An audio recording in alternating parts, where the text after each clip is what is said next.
Okay, I think I'm live.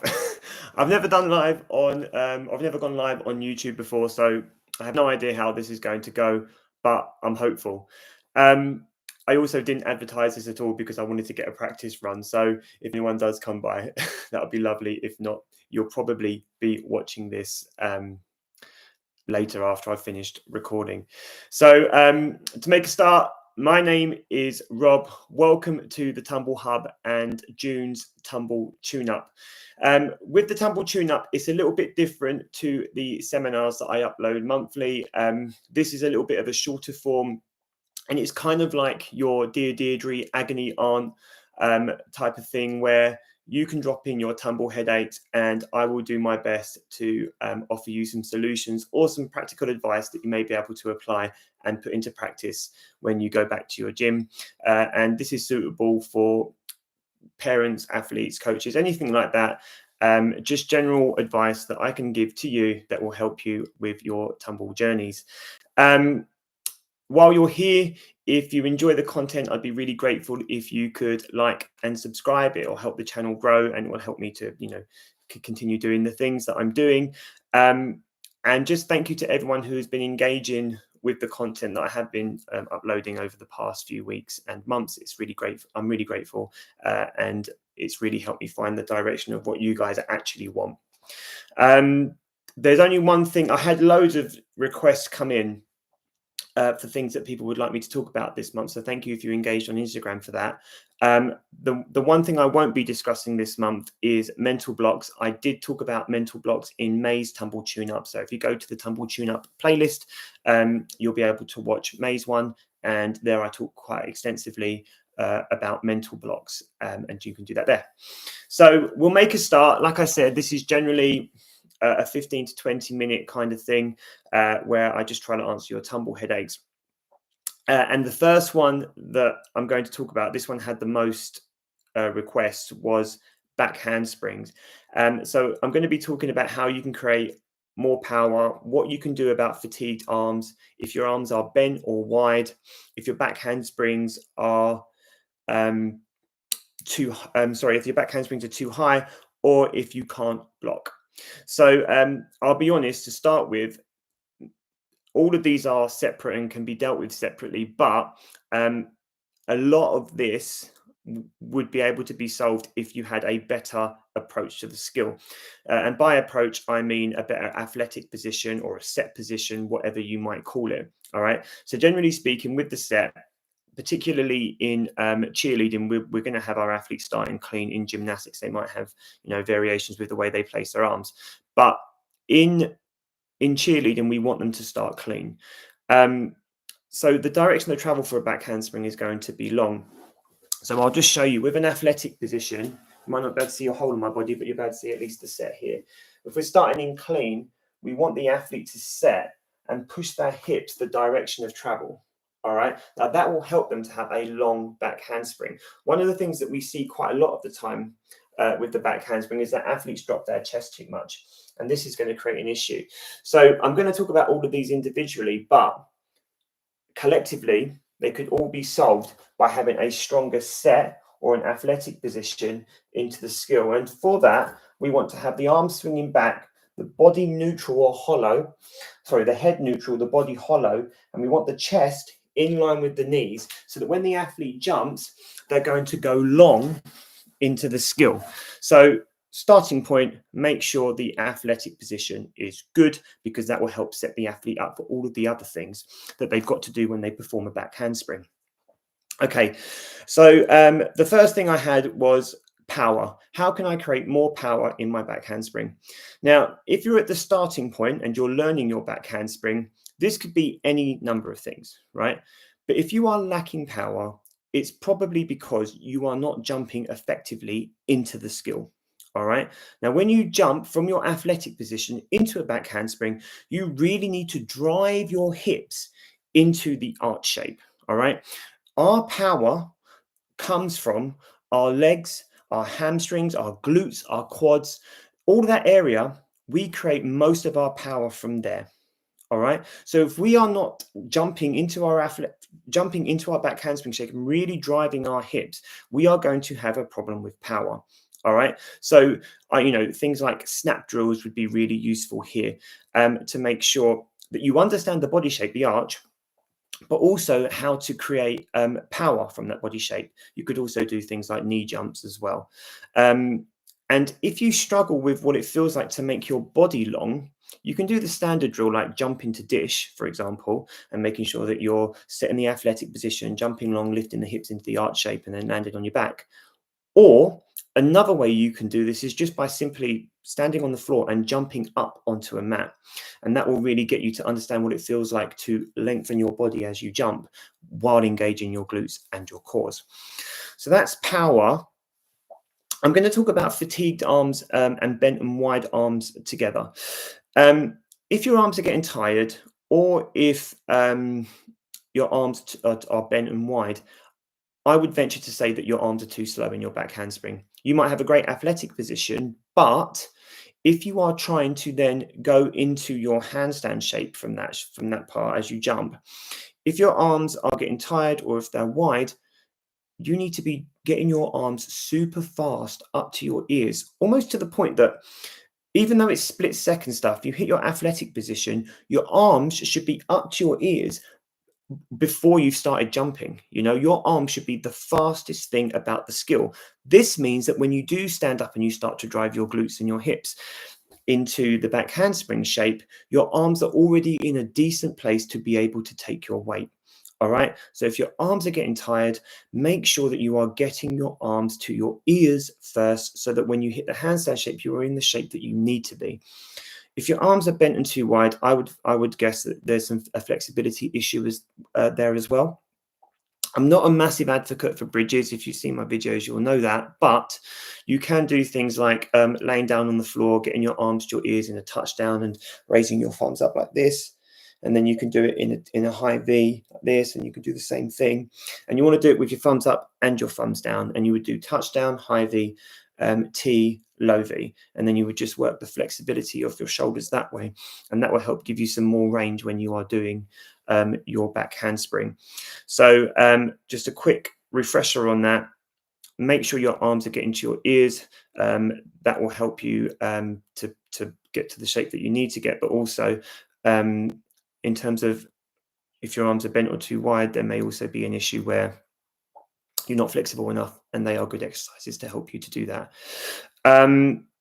If your back handspring is too high, that comes back to the athletic position talk that I've already given. That probably means that you're dropping your chest, which means you're going straight up and then you're crumbling under your own weight. Your body just simply isn't strong enough to hold your own weight from that position. So you must make sure that you set into the back handspring so you can go long, and then you will find it easier to complete the skill.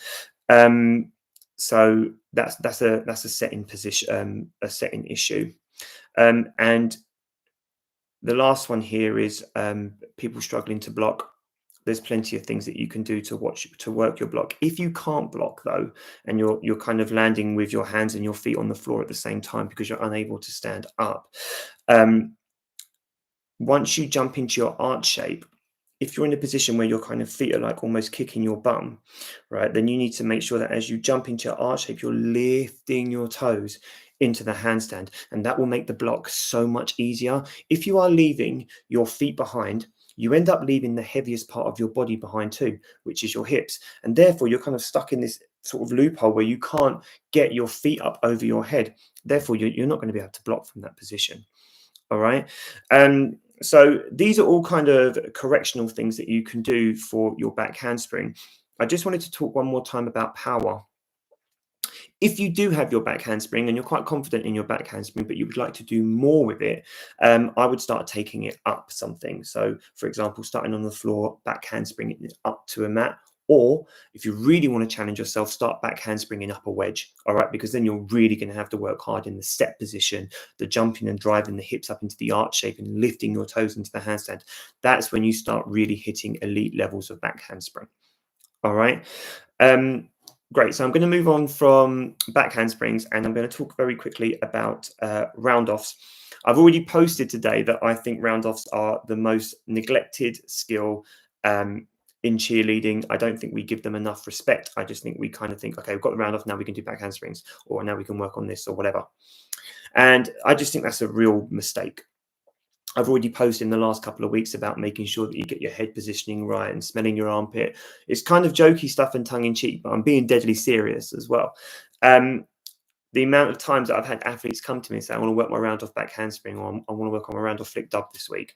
And I'm like, okay, let's have a look at, whatever you're doing. Let's have a look at where you are. And the first thing I'm looking at is thinking, we need to work the round off. Like the round off isn't strong enough.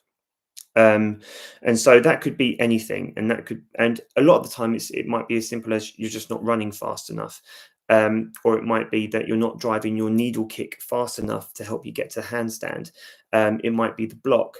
It might be the feet positioning. I am going to talk about angles in a second, but the specific question I had was about rebounds. If you are struggling to rebound in your round off or to block out, block and rebound are going to be they're kind of connected, because if the block is poor, then the rebound is going to be poor. A lot of this will be able to be solved with speed and the needle kick, right?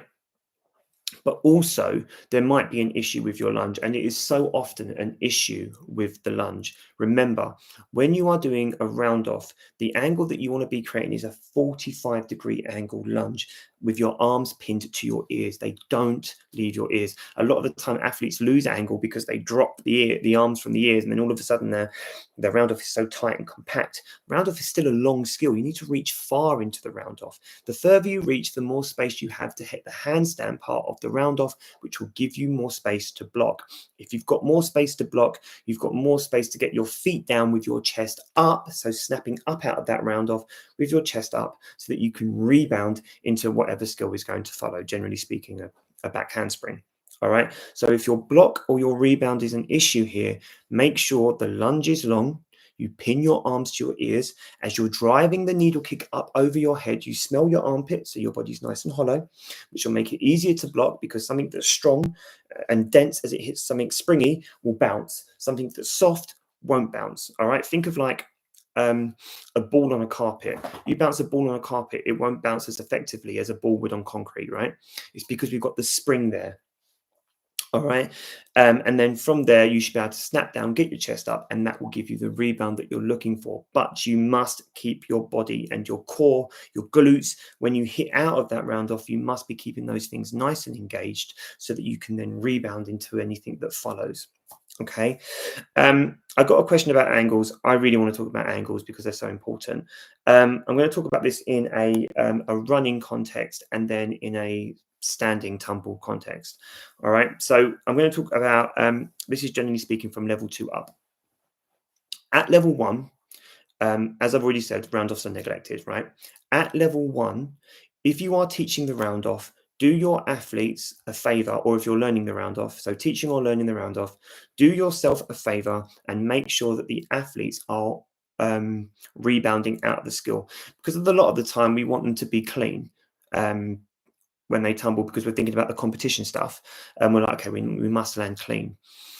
We're kind of holding back their development there a little bit. All right, so when we do this, we want them to make sure that they know what the rebound feels like. We can teach them the competition stuff later. All right, but for now they are in the learning phase. So we want them to rebound, because they're going to have to understand that that power is going to be useful later on. Otherwise, the day that we're saying to them, okay, it's level 2 now, we're going to do a round off back handspring, they're not going to have a clue what a rebound or how to use the rebound is. So make sure that they are learning to rebound at level 1. Round off at level 2. Now we need to start getting them to understand feet. All right, this is where the angles come in.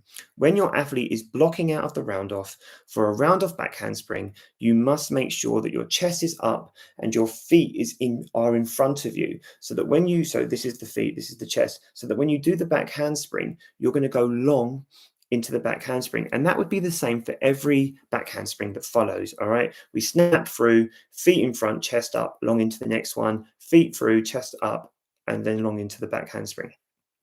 That's really important. So when we are finishing a round off or a round off back handspring, it's really important that our feet are in front of our belly buttons, in front of our chest, so that we're kind of leaning at this angle so we can go into the next skill. However, at level 3 above, that angle then changes. All right. So for the tuck, we've been teaching them all this time that their feet go in front for a back handspring. But now they need to then change that angle. So this is when like cheerleading IQ comes in. Like these kids really need to be ready for this transition, otherwise it's dangerous. The cheerleading IQ for this now is that the feet need to be behind the hips. So now instead of the angle being this, feet and chest, the angle is now here, chest and feet. So this means when they land the skill, they're going to set up. And this angle here will create this. All right. So it's really important that they get that angle right, because if they hit the angle right, they're going to go up nice, get a nice set, and will be able to rotate freely for their tuck. All right. And then, the angle just kind of subtly changes for each skill. So if that's the tuck, that's the layout, that's the fall, that's the dub, right? Like they need to have those angles right so they've got more airtime to perform the more elite tumble skills. All right. So just as a recap on the running tumble stuff right now, feet in front out of a rounder for the back handspring, feet behind the hips out of a back handspring. Generally speaking, if you can, try to teach a round off back handspring plus. Don't try and fall into the trap of going round off tuck, because it just halts their development. And it will halt your development if you're an athlete and you're listening to this. So make sure that the feet are behind the hips for the set. This will give you the striking motion here, which will give you an upwards travel motion here. And then the angle just kind of subtly changes for each one. But then for standing tumble, this kind of goes out the window a little bit. The back handsprings will generally stay the same. All right. But for the tucks, the layouts, the falls and the doubles that follow, you don't create the same amount of power from a back handspring as you do from a round off back handspring, or from a standing back handspring as you do from a round off back handspring. You can do things like tumbling up a wedge to help you create more power, but ultimately when you're running into a skill, you are more powerful. So what you do then is something that's called cheating the angle. So as you snap down out of your back handspring, rather than having your feet at this angle, you want to kind of just bring your feet slightly underneath you. All right. And then that way you can use the spring to go straight up into a tuck, a layout, or whatever. All right. So generally speaking, it will be really difficult to do a tuck from this angle from a standing back handspring. So you really want to make sure that you can just kind of snap the feet right underneath the hips to give you a straight upwards motion as quick as possible, because that's going to have to be a quick skill to be performed successfully. Okay, so that's angles. And if you're watching any of this and you're like, I'm still not really sure what he's talking about, just comment on the video and I'll be more than happy to give you some assistance wherever I can. All right. And the last one was about tucks. And the question was specifically about athletes that grab too early and then under rotate. A good way to kind of tackle this is do all of the things that I've already spoken about, especially with the round off. Get those angles right so they really understand what a set is. Because if they can punch the feet out long, they can practice on what a set should feel like and how long they should be in the air. But also, it gives them space to actually rotate. If they're grabbing and pulling early, it's probably because they don't feel like they've got the air time, which may have an issue with the way that they land in the back handspring or the round off. So one of the ways you can help teach this is called like the dolphin kick, where they stand in front of like a block or something and they sort of set out of they do like a jump set practice, but they kick the block with the tops of their feet so they know what it's like to pop their hips. So you can do that. But my main thing here is if they're under rotating, it's either because they are tucking too early or they're closing their eyes and they don't know where the floor is. So make sure that their eyes are open. It's really important that they know where their eyes are open, because if they know where the floor is on the tuck, then they know where the floor is on the layout and when they start to learn how to fall. And then when it comes to grabbing early, I teach open tucks. So I don't teach a grabbed tuck anyway. I always teach open tucks. I think I think aesthetically they're prettier, but in terms of a technical thing, it means that athletes know how to set with their hips and then they rotate with their shins. If your athlete is a head thrower, it's probably because the set's off, but also because they pull with their knees. And actually, when you pull with your knees, it's almost like you end up kicking your bottom with your heels. Whereas if you drive your shins up over your head rather than your knees, you're more likely to lift your bottom. And what you've got to remember is that female athletes, we deal almost exclusively with female athletes, right? Female athletes, their center of gravity is in their hips. It's the heaviest part of their body. So if they're going to tuck, they need to make sure that they get their hips up over their head as fast as they can once they start initiating the skill. So we have to use the shins to do that. And another little tip for that as well is when you're doing tucks, don't let athletes point their toes, make them flex their feet. When they land, it means that they'll be able to land on the balls of their feet, and it'll be a cleaner landing, and it'll be easier for them. Pointed feet can often mean an under rotation. So that would be my advice there for the tuck. All right, so 20 minutes, pretty much on the dot. We've covered back handsprings, round offs, angles, and tucks. I really hope you found it useful. One more little plug: if you have enjoyed watching it, or any other thing really, feel free. Please like and subscribe because it helps the channel grow. And if you have any comments, please drop them, and I would get back to you as quickly as I see them, because it's the type of engagement I want. So thank you for being here. I really appreciate it. And I will see you in July for the next Tumble tune-up. Feel free to drop any of your headaches for July in the comments as well. And I'll make sure that I prepare those too. So see you next time.